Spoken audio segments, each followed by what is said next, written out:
होता है कि पढ़ा हुआ याद तो रहता, बाद में फिर भूल जाते हैं। ये क्वेश्चन सबका होगा, हमें मेरे ख्याल से। हाथ उठाओ फिर, कितने लोगों का क्वेश्चन है ये? देखा? आपका नाम क्या है? प्रशांत। प्रशांत के लिए तालियां। बिल्कुल बिंदास।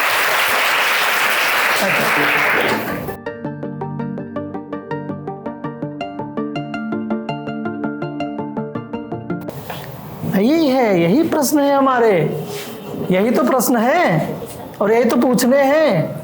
याद करते हो, ऐसा नहीं आप काम नहीं करते हो, आप काम करते हो, पढ़ते हो, याद करते हो, पर याद नहीं रहता। ये प्रॉब्लम है ना।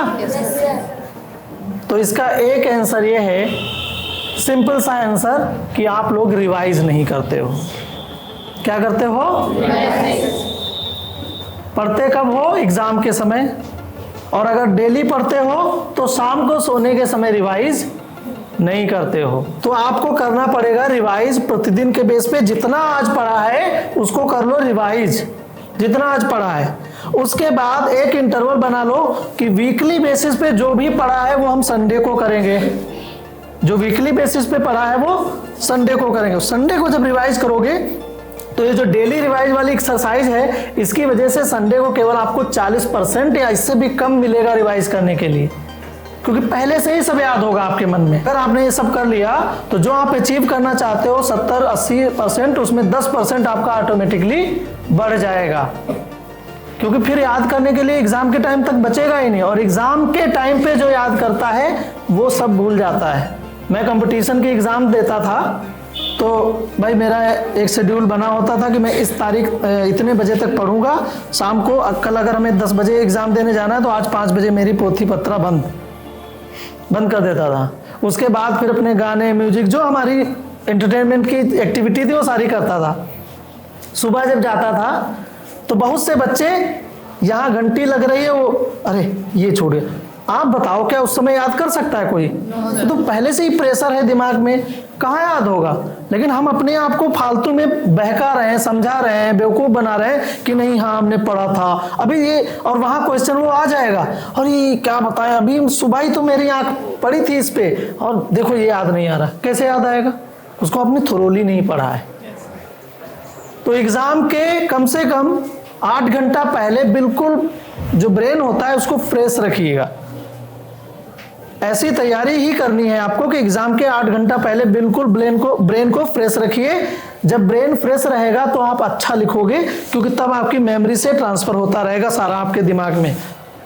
और जब यहाँ खाली नहीं रखोगे, सब कूड़े ही भर लोगे, तो ना याद रहेगा और ना ही मेमोरी आपकी रिकॉल हो पाएगी। टाइम मैनेजमेंट नहीं होता है। ये कितने लोगों की प्रॉब्लम है? आप लोगों का हो जाता है? हाँ, तो हाथ उठाओ। मतलब इसमें भी कोई डर है? हाँ, देखो बैठ जाओ बेटा। क्या नाम है? संगम शुक्ला का सवाल है, टाइम मैनेजमेंट नहीं हो पाता। इस पे मैंने वीडियो भी बनाई है, मैं यहाँ पे भी आपको आंसर दे रहा हूँ। और अभी कल यहाँ पे एक और विद्यालय था, वहां दे करके आया था। ये आपकी नहीं प्रॉब्लम है। और हाथ उठाने से कभी मत डरो। बताओ क्यों? क्योंकि सबसे पहला स्टेप होता है कि मेरे को गलती ये है, वो स्वीकार कर लो, तभी सुधार हो पाएगा। शर्माने की बात छोड़ो, गया भाड़ में। हम स्टूडेंट हैं, हम कुछ भी करने के लिए, सीखने के लिए बैठे हैं, तो हमारे अंदर शर्म वगैरह कुछ नहीं होनी चाहिए। ज़्यादा से ज़्यादा कोई क्या करेगा? हंसेगा ना, हंस लेने दो, वो उसकी प्रॉब्लम है हंसना, हमारी प्रॉब्लम नहीं है। टाइम मैनेजमेंट आपकी प्रॉब्लम अकेले नहीं है। टाइम मैनेजमेंट इस दुनिया में आए हुए हर उस व्यक्ति की है जो चीज़ों को सही ढंग से नहीं करता है। हर उस व्यक्ति की, चाहे वो जॉब कर रहा हो, चाहे वो अपने घर में कोई बड़ा वो बना बैठा हो, घर का मालिक मुखिया, बहुत से लोगों की टाइम मैनेजमेंट प्रॉब्लम है। और इसीलिए आपने एक चीज़ सुनी होगी, बताऊं?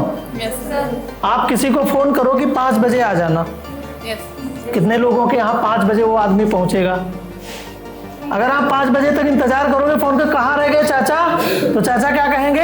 बस बेटा बड्डूपुर क्रॉस कर रहे हैं, और चाचा होंगे कुर्सी में, चाचा होंगे और बोलेंगे बस बेटा बड्डूपुर क्रॉस कर रहे हैं, यही तो बोलेंगे। लेकिन वो झूठ इसलिए बोलते हैं क्योंकि टाइम मैनेज नहीं कर पाते हैं। तो ये आपकी अकेले नहीं प्रॉब्लम है, ये सबकी प्रॉब्लम है। टाइम मैनेजमेंट नहीं कर पाते हैं, सबकी प्रॉब्लम है। तो इसको सीखो। प्रॉब्लम आप कहाँ पे करते हो? प्रॉब्लम आप करते हो कि टाइम टेबल बनाते हो तो केवल पढ़ाई का बनाते हो। टाइम टेबल किस चीज का बनाते हो? पढ़ाई का, स्टडी का, पढ़ाई का। दिन में घंटे कितने होते हैं? 24 होते हैं? नहीं, 12 नहीं, 24। हम दिन उसे बोलते हैं जो रात भी होता है, उसे जोड़ के ही दिन बोलते हैं 24। तो दिन में 24 दिन में घंटे होते हैं 24। और हम जो टाइम टेबल बनाते हैं वो 5 या 6 घंटे का। यस। तो बाकी की एक्टिविटीज भी कुछ समय लेती होंगी, लेती है नहीं लेती? उन एक्टिविटीज को हम समय देते नहीं हैं और इसलिए वो एक्टिविटीज हमारी पढ़ाई के टाइम पे घुस जाती और यहीं पे प्रॉब्लम होती है। संगम होती है, यही प्रॉब्लम होती है। क्योंकि आप शाम की एक्टिविटी को सुबह शिफ्ट करोगे, सुबह की एक्टिविटी को शाम को शिफ्ट करोगे। आप हर उस एक्टिविटी का टाइम डिसाइड कर दो कि मुझे खाना इतने से इतने बजे के बीच खा लेना है। मम्मी को आपकी चिल्लाना नहीं पड़ेगा, 1 घंटे से चिल्ला रही हूँ खा ले खा ले, आप कह रहे हो नहीं असाइनमेंट पूरा कर लो।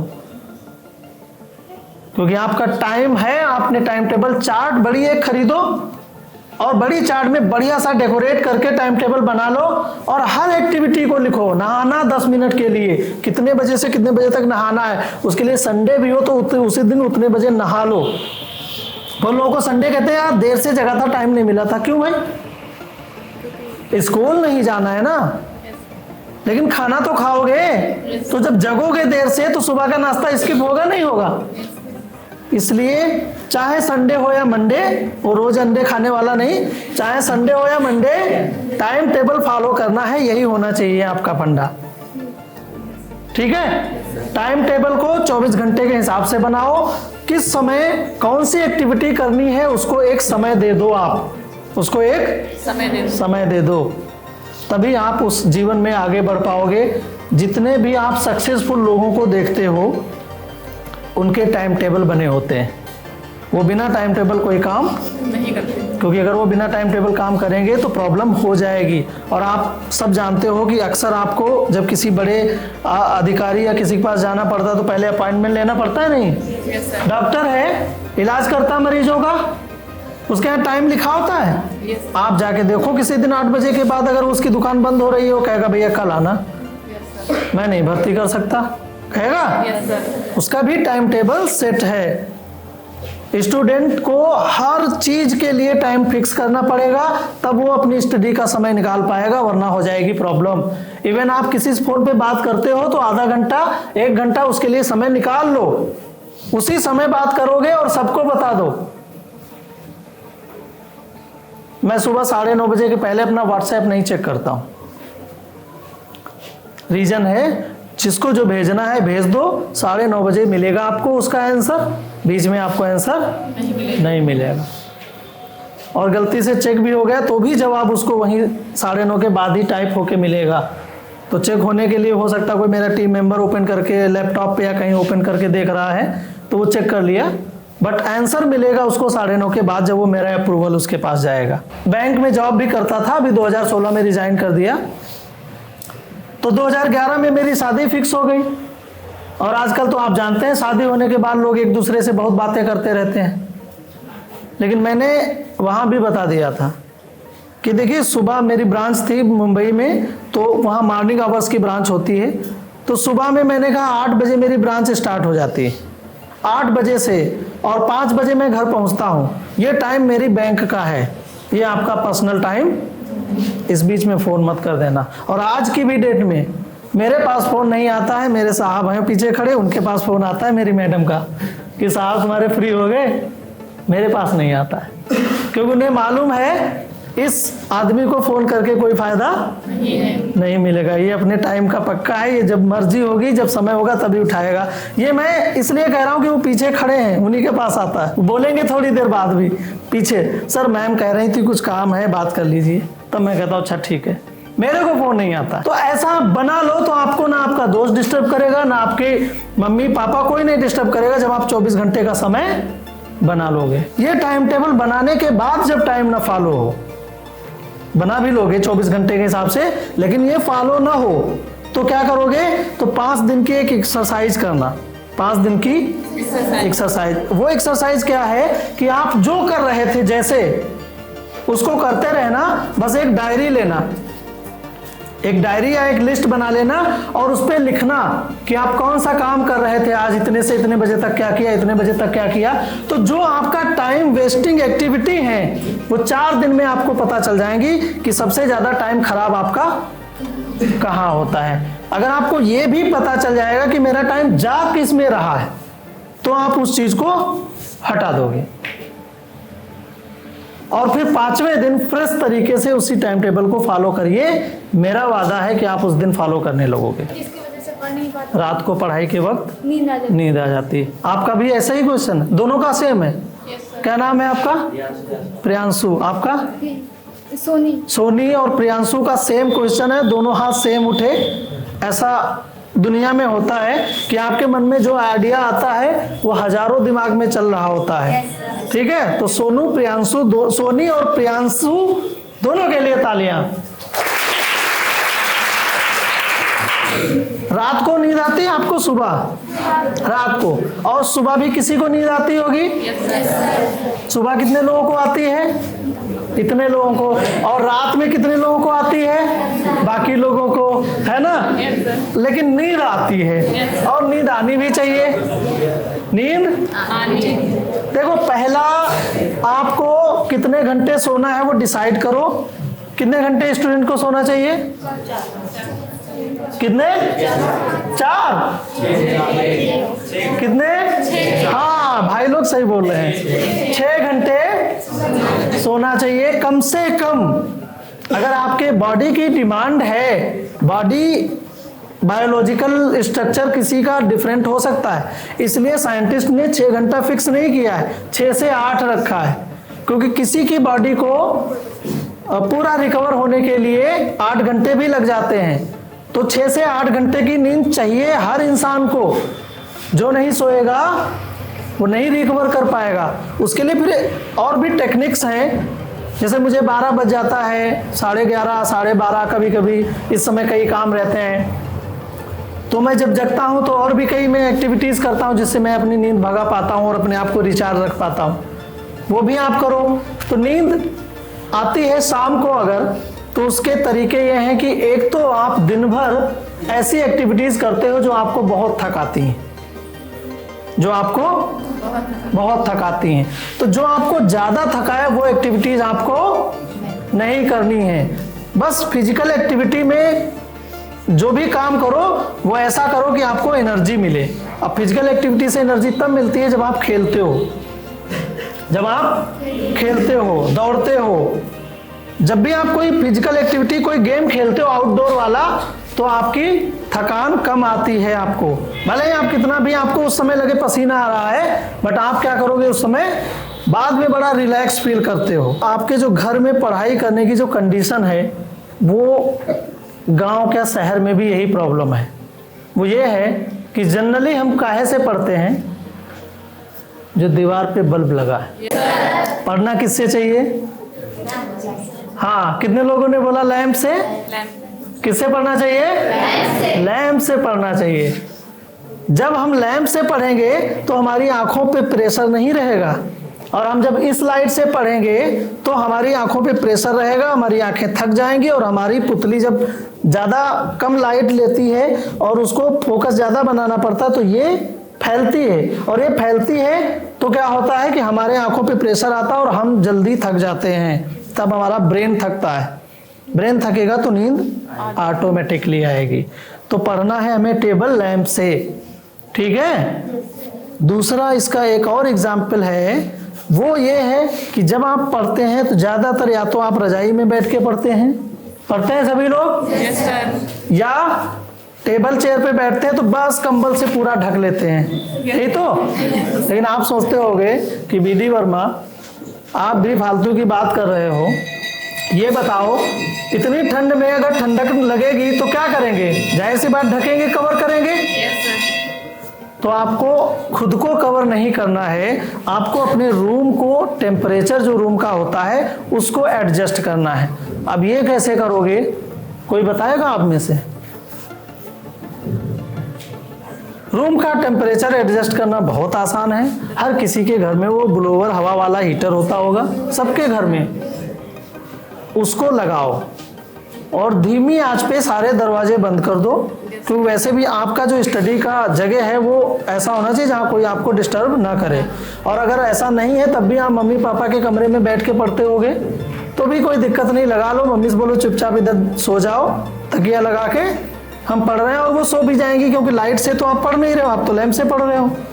और हीटर चला लो, तो हीटर से क्या होता है, ना तो आपके हाथ ठंडे होते हैं, ना तो आपके पैरों में ठंड आती है, और आराम से आप बिंदास बिना ओढ़े हुए पढ़ सकते हैं।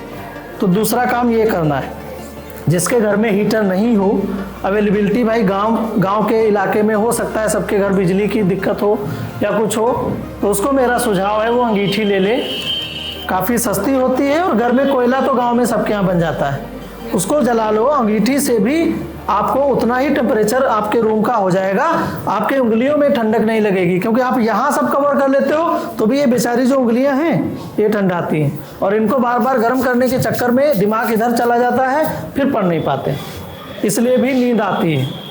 ठीक है, तो ये भी काम आपको नहीं करना है, और करना यही है कि आपको रूम को गर्म रखना है, अपने आप को गर्म नहीं रखना है।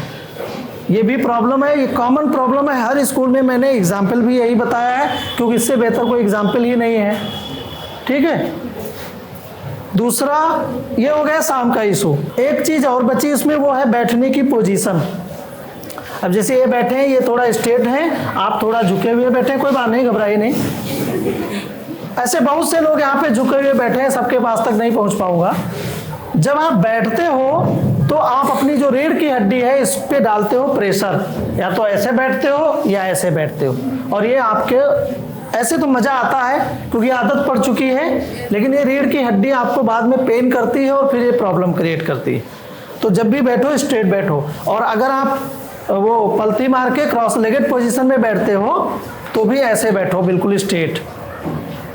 तो पढ़ाई का भी पोजीशन रखो, लेकिन बहुत से लोग कहते होंगे कि अगर ऐसे बैठेंगे क्रॉस लेगेड पोजीशन में तो स्ट्रेट कैसे हो पाएंगे, तो उसके लिए एक टेबल आती है, आपने देखी होगी, बच्चे बनवा लेते हैं आजकल, बिस्तर पे भी पढ़ सकते हो, तब आप उसको रख लो ऐसे, और ऐसे ऐसे लिखो। तीसरी, एक आप पोमोडोरो टेक्निक अप्लाई करिए कि अपने ब्रेन को थोड़ा रिलैक्स भी दीजिए, अपने ब्रेन को रिलैक्स।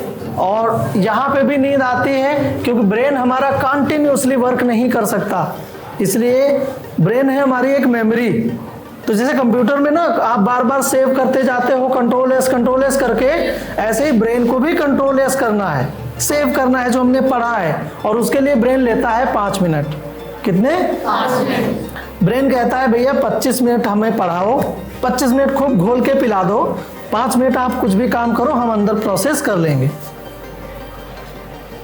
तो 25 और 5 मिनट के इंटरवल का अपना टाइम टेबल जब भी बनाओ तो उसमें 25 मिनट आप कंटिन्यू स्टडी करो, और 5 मिनट आप जा करके उसमें रिलैक्स करो, एंजॉय करो, एंटरटेनमेंट करो, लेकिन 5 मिनट, फिर 25 मिनट अगले स्टेप में पढ़ने लगो। 6 घंटा तो सोना ही पड़ेगा, ये पहली कंडीशन। दूसरी कंडीशन ये है कि जब आप सो के जगते हो इमीडिएटली किताब खोल लेते हो, ऐसा करते हो? जब सो के जगते हो जल्दी से बैग से बुक निकाली और पढ़ने लगे, तो भी आपको नींद आएगी, क्योंकि ब्रेन हमारा 2 स्टेट में होता है उस समय। पहला होता सबकॉन्शियस स्टेट, जो हमें नींद के लिए तैयार करी थी, जो नींद के समय जो हमारा ब्रेन होता है वो सबकॉन्शियस ब्रेन होता है, और आपने क्या किया, जग गए, एक्टिव ब्रेन और सबकॉन्शियस ब्रेन में हो रहा है डेटा ट्रांसफर। तो जब तक वो डेटा ट्रांसफर हो तब तक आप अपनी एक्टिविटी कर लो, और एक्टिविटी क्या है, डेली एक्टिविटी करो, जैसे फ्रेश होना, ब्रश करना, नहाना, ये सब कर लो। ये सब करके आराम से बैठ के पढ़ो, नींद आपको, क्योंकि तब आपका ब्रेन फुल एक्टिव हो जाएगा। सर, हमें कोई क्वेश्चन करने में घबराहट क्यों होती है? सुधा का क्वेश्चन है, बैठ जाओ बेटा। कितने लोगों को क्वेश्चन पूछने में घबराहट होती है? हाथ उठाओ, सबको हाथ उठाओ फिर। हाँ, और इसका आंसर ये है कि पहले तो आप लोगों ने क्या बताया था कि हमें लगता है कि हमारा क्वेश्चन गलत होगा। पहले तो ये मान लो कि क्वेश्चन कोई भी गलत नहीं होता, वो प्रश्न होता है बस, इससे ज्यादा वो कुछ नहीं होता है। तो सवाल कुछ भी आप हो, आपके मन में सवाल आएगा जब आप उस पर रिसर्च करते हो, फोकस करते हो। पहली चीज, सवाल गलत नहीं है, ये मान लो। दूसरा, आप जो है सुधा, आपको लगेगा कि हम सवाल पूछेंगे और हो सकता है सर हमको डांटना नहीं। ये आता होगा मन में, है ना? सर हमको डांट दें, मैम हमको गुस्सा ना करे, तो क्या होगा? कर सकती हैं ना, गुस्सा कर सकती हैं। देखिए, हमारे स्टूडेंट की एक सबसे बड़ी प्रॉब्लम है, और स्टूडेंट नहीं, हर लेवल के लोगों की प्रॉब्लम है, कंपटीशन में लोग जाते हैं उनकी भी प्रॉब्लम है। हम फेलियर को नहीं देखते हैं। हम किसी चीज का निगेटिव मतलब जो वो है, जो उसका जो सबसे लास्ट खराब चीज है, वो नहीं देखते हैं। वो भी तो एक्सेप्ट करना पड़ेगा, और वो एक्सेप्ट इसलिए करना पड़ेगा क्योंकि सामने वाले को हम जानते हैं नहीं। बीडी वर्मा को आप जानते हो? नहीं जानते हो। तो बीडी वर्मा आंसर देंगे नहीं देंगे, आपको डांटेंगे, इससे ज्यादा कुछ कर सकते हैं? तो फेलियर को एक्सेप्ट करो। ज्यादा से ज्यादा इस सवाल का आंसर नहीं मिलेगा। ज्यादा से ज्यादा क्या होगा? इस सवाल का जवाब नहीं मिलेगा, यही तो होगा। और अगर मिल गया तो बल्ले बल्ले, मिल गया तो बल्ले बल्ले। तो एक टाटा स्काई का ऐड आता था, मुझे याद है, मैं मुंबई में उस समय था। तो उन्होंने वो 2 या 3 रुपए का रिचार्ज शुरू किया था, ऐसा कुछ, एक दिन के लिए। तो 2 लोग खड़े होते थे और बोलते थे, यार आज मैच आ रहा है, मेरी जेब में पैसा भी नहीं है। तो बोले, कितना? 10 रुपया है? हाँ 10 रुपया है। बोले चलो पूछते हैं, 10 रुपये में रिचार्ज हो जाएगा? क्या बात करता है, 250 का रिचार्ज महीने का पड़ता है, 10 में हो जाएगा? तो कहता था चलो तो पूछे। रिचार्ज वाले के पास गए, बोले भैया हमें मैच देखना है, 10 रुपये का रिचार्ज हो जाएगा? तो उसने कहा, अरे भैया टाटा स्काई तो नहीं लगा आपके घर में? उसने कहा हाँ ही लगा है। कहा रिचार्ज करा लो, 10 में आज की दिन आप देख सकते हो। उसने 10 रुपया दे, रिचार्ज कर दिया, वो मैच देख लिया। तो वो डायलॉग मारता था कि भाई देखा, पूछने में क्या जाता है। क्या उसने बोला? पूछने में। बड़ा हिट हो गई थी ये लाइन। और टाटा वालों के वैसे भी बड़े लाइन अच्छे होते हैं, उनके कमर्शियल्स जो होते हैं। वो चाय का देखो देते हैं, अब सुबह उठो नहीं, जागो रे। एक मैसेज देते हैं वो सोसाइटी को कि जागो रे का मतलब आप अपनी आंख कान खुले होके देखो सारी चीजें। कुछ जाता है, इसलिए पूछेंगे तो घबराहट आपको नहीं होगी।